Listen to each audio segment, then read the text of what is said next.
So pa danes z nami tudi naši prijatelji iz Hrvaške. Pozdravljam delegacijo Združenja hrvaških upokojencev pod imenom Združenje Hočemo, gospod Dragico Trubentaš, Marijo Holetić, Zorana Mora in Damirja Lujanca. Prisrčno pozdravljeni in dobrodošli na našem protestu, humanitarnem delu. Nam je v čast, da ste prišli v Ljubljano, posebej pa smo veseli vaše podpore in sodelovanja z vami. Besedo predajam predsednice Hrvaškega združenja Dragici Trubentaš. Prosim.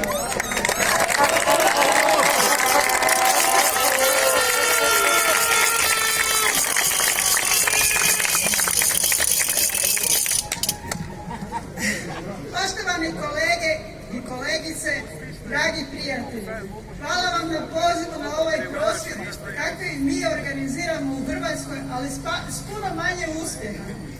Prije svega prenosimo dobre želje naših članova, većinom umirovljenika, da se što prije oporavite od razorne oluje koja vam je razorila domove.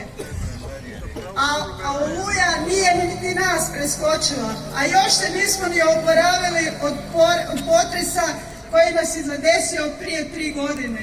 Još ima naših umirovljenika koji nemaju svoje domove.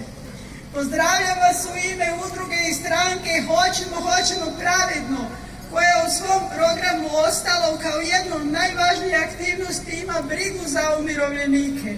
A položaj umirovljenika u Hrvatskoj zaista je težak. U Hrvatskoj zadovoljni mogu biti samo oni umirovljenici s povlaštenim mirovinama. Naime, u bivšoj državi omjer radnika bio je 4,1, a danas je 3,1,3. Vrijednost drugog stupa smanjuje u pandemiji i sada i dalje pada zbog nastavka inflacije. Onaj ko se nije pobrinuo da nešto stavi sa strane, teško će preživjeti. Živimo u vremenu apsurda, jer najbrže rastuće gospodarstvo u EU, kako se hrvatski političari vole hvaliti, ima milion siromašnih ljudi. Hrvatska nema vizije, odričemo se tradicije, a nemamo novi plan koji bi nadomjestio tradiciju. Milijun ljudi u Hrvatskoj preživljavaju s primanjima koji plešu na crti siromaštva. Rujansko usklađenje mirovina nije donijelo značajne promjene. 615.000 umirovljenika svejedno će imati mirovinu manju od 450 eura.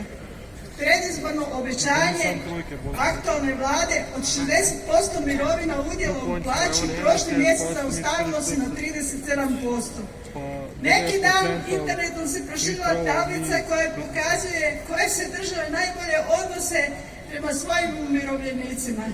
Među prvih 40 su Island, Irska, Estonija, Mađarska, Litva, Latvija, Rusija, Kina, Grčka. Raduje nas je da je Slovenija na visokom 21. mjestu, a nas istodobno žalosti da na listi nema Hrvatska. Vaša borba daje rezultate. S nadom da će vaš prosvjed rezultirati boljim životima umirovljenika, pozdravljam vas s našim sloganom Ustati, a ne odustati!